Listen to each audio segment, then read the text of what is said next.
बिस्मिल्लाहिर्रहमानिर्रहीम। अस्सलाम वालेकुम। आज का टॉपिक है मोहम्मद सल्लल्लाहु अलैहि वसल्लम का सितारा चमका। तो चलिए शुरू करते हैं। मुल्क शाम का एक यहूदी ऐस मक्का से कुछ फासले पर रहता था। वह जब भी किसी काम से मक्का आता, वहाँ के लोगों से मिलता तो उनसे कहता, बहुत करीब के ज़माने में तुम्हारे दरमियान एक बच्चा पैदा होगा। सारा अरब उसके रास्ते पर चलेगा, उसके सामने जलील और पस्त हो जाएगा। वो अजम और उसके शहरों का भी मालिक हो जाएगा। यही उसका ज़माना है। जो उसकी नबूवत के ज़माने को पाएगा और उसकी पैरवी करेगा, वो अपने मकसद में कामयाब होगा। जिस खैर और भलाई की वो उम्मीद करता है, वो उसको हासिल होगी। और जो शख्स उसकी नबूवत का ज़माना पाएगा मगर उसकी मुखालिफत करेगा, वो अपने मकसद और आरजुओं में नाकाम होगा। मक्का मुअज़्ज़मा में जो भी बच्चा पैदा होता, वो यहूदी उस बच्चे के बारे में तहकीक करता और कहता, अभी वो बच्चा पैदा नहीं हुआ है।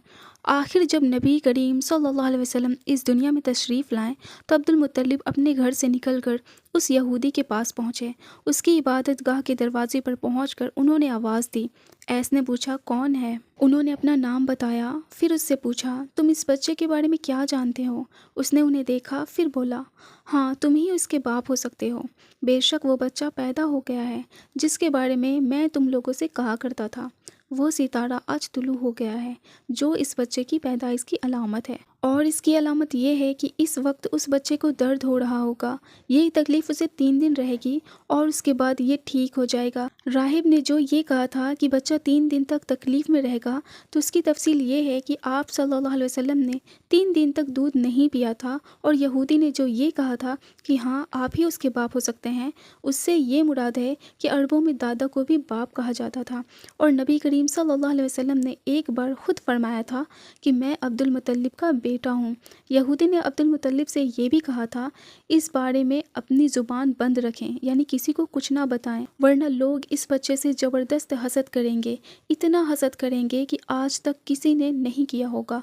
और उसकी इस कदर सख्त मुखालिफत होगी कि दुनिया में किसी और की इतनी मुखालिफत नहीं हुई होगी। पोते के मुतल्लिक ये बातें सुनकर अब्दुल मुत्तलिब ने ऐसे पूछा, इस बच्चे की उम्र कितनी होगी?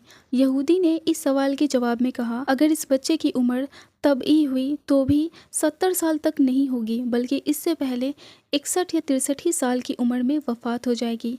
और उसकी उम्मत की औसत उम्र भी इतनी ही होगी। इसकी पैदाइश के वक्त दुनिया के बुत टूटकर गिर जाएंगे। ये सारी अलामत इस यहूदी ने गुज़श्ता अंबिया की पेशगोइयों से मालूम की थी और सब बिल्कुल सच साबित हुई। कुरैश के कुछ लोग अमरू बिन नफ़ील और अब्दुल्ला बिन हजस वगैरह एक बुत के पास जाया करते थे। ये उस रात भी उसके पास थे जिस रात आप सल्लल्लाहु अलैहि वसल्लम की पैदाइश हुई। उन्होंने देखा कि वो बुत औंधे मुँह गिरा पड़ा है। उन लोगों को ये बात बहुत बुरी लगी। उन्होंने उसको उठाया, सीधा कर दिया, मगर फिर वो गिर गया। उन्होंने फिर उसको सीधा किया, वो फिर उल्टा हो गया। उन लोगों को बहुत हैरत हुई, ये बात बहुत अजीब लगी। तब उस बुत से आवाज़ निकली, ये एक ऐसे बच्चे की पैदाइश की खबर है जिसके नूर से मशरिक़ व मगरिब में ज़मीन के तमाम गोशे मनव्वर हो गए हैं। बुत से निकलने वाली आवाज़ ने उन्हें और ज़्यादा हैरत ज़दा कर दिया। इसके अलावा एक वाक़या ये पेश आया कि ईरान के शहंशाह कशरे नौसिरवा का महल हिलने लगा और उसमें शिगाफ पड़ गए। नौसिरवा का ये महल नहायत मजबूत था, बड़े बड़े पत्थरों और चूनों से तामीर किया गया था। इस वाक़े से पूरी सल्तनत में दहशत फैल गई। शिगाफ पड़ने से खौफनाक आवाज़ भी निकलती थी। महल से 14 कंकड़ टूटकर नीचे गिरे थे। आपकी पैदाइश पर एक वाक़या ये भी पेश आया कि फ़ारिस के तमाम आतिशकदों की वो आग बुझ गई जिसकी वो पूजा किया करते थे और उसको बुझने नहीं देते थे। लेकिन उस रात में एक ही वक्त में तमाम के तमाम आतिशकदों की आग आना फाना बुझ गई। आग के पूजने वालों में रोना पीटना मच गया। कसरी को ये तमाम इत्तलात मिले तो उसने एक काहिन को बुलाया। उसने अपने महल में शिगाफ पड़ने और आतिशकदों की आग बुझने की वाक़यात उसे सुनाकर पूछा, आखिर ऐसा क्यों हो रहा है? वो काहिन खुद तो जवाब नहीं दे सका, ताहम उसने कहा, इन सवालात के जवाबात मेरा मामू दे सकता है, उसका नाम शती है। नौसिरवा ने कहा, ठीक है, तुम जाकर उन सवालात के जवाबात लाओ। وہ گیا ستی سے ملا، اسے یہ واقعات سنائے۔ اس نے سن کر کہا، ایک عیسیٰ والے نبی ظاہر ہوں گے جو عرب اور شام پر چھا جائیں گے، اور جو کچھ ہونے والا ہے ہو کر رہے گا۔ اس نے یہ جواب کسری کو بتایا۔ اس وقت تک کسری نے دوسرے کاہنوں سے بھی معلومات حاصل کر لی تھی، چنانچہ یہ سن کر اس نے کہا، تب پھر ابھی وہ وقت آنے میں دیر ہے، یعنی ان کا غلبہ میرے بعد ہوگا۔ پیدائش کے 7ویں دن عبد المطلب نے آپ کا عقیقہ کیا اور نام محمد رکھا۔ عربوں میں اس سے پہلے یہ نام کسی کا نہیں رکھا گیا تھا۔ قریش کو یہ نام عجیب سا لگا، چنانچہ کچھ لوگوں نے عبد المطلب سے کہا، اے عبد المطلب، کیا وجہ ہے کہ تم نے اس بچے کا نام اس کے باپ دادا کے نام پر نہیں رکھا بلکہ محمد رکھا ہے، اور یہ نام نہ تمہارے باپ دادا میں سے کسی کا ہے اور نہ تمہاری قوم میں سے کسی کا ہے؟ عبد المطلب نے جواب دیا، میری تمنا ہے کہ آسمانوں میں اللہ تعالیٰ اس بچے کی تعریف فرمائے اور زمین پر لوگ اس کی تعریف کریں۔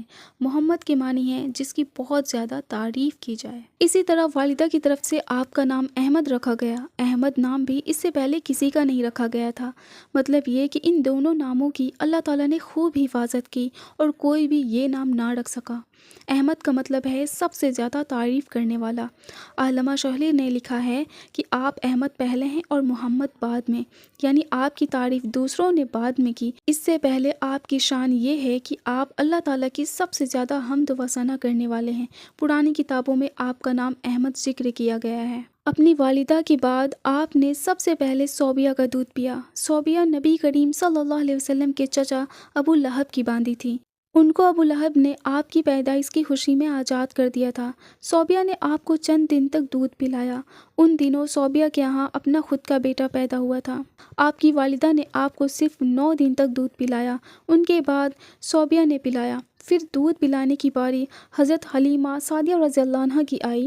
حضرت حلیمہ سعدیہ رضی اللہ عنہ اپنی بستی سے روانہ ہوئیں۔ ان کے ساتھ ان کا دودھ پیتا بچہ اور شوہر بھی تھے۔ حضرت حلیمہ سعدیہ رضی اللہ عنہ دوسری عورت کے بعد مکہ میں داخل ہوئیں۔ ان کا خچر بہت کمزور اور مریل تھا۔ ان کے ساتھ ان کی کمزور اور بوڑھی اونٹنی تھی۔ وہ بہت آہستہ چلتی تھی۔